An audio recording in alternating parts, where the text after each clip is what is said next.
આજ તો હવાર હવારમાં થઈ ગયો મારા પપ્પાને માર ડખો ને મન દે દીધો કુંડીમાં ધક્કો.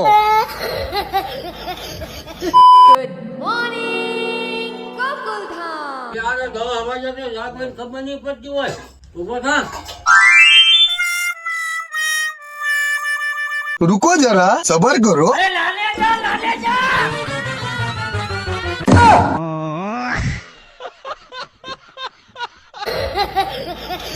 એ તો જય દ્વારકાધીશ ને જય શ્રી રામ. 113 દી સાગાની સાથે. અને મિત્રો ખાસ કોમેન્ટમાં કહેજો કે મારી ઘોડે રોજ તમારે સવારમાં જાગવા મોલું થાય છે. બાકી તો આને કહેવાય ગેસ નું ટેન્કર.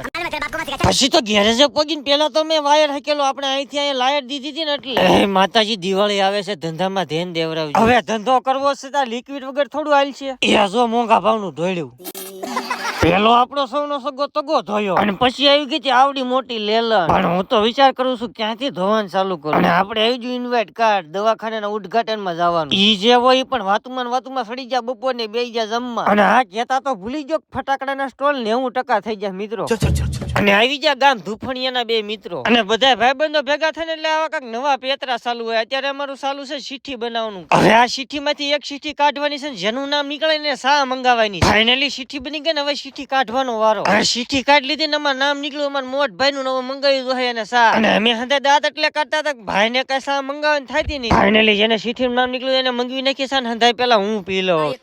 હવે સા મારા પૈસા ની મંગાવી હતી મેં હંધાઈ કીધું હાલો મળો વાહન ધો. હવે હંધાઈ ભાઈબંધો હતા પણ અમારા અરવિંદભાઈ ની એકની કમી હતી ઈ આવી જાય. પછી તો કાળા અંધારામાં ધોઈ કાળી ગાડી. અને પછી ટાઈમ થઈ જતો આપણું ગેરેજ વધારવાનું. હા કહેતા તો ભૂલી જ ગયો તમે હંધાઈ વિડીયો તો જોવો છો પણ કોઈ ફોલો નથી કરતા. ફોલો કરી લો મળવી છે કાલ. જય માતાજી.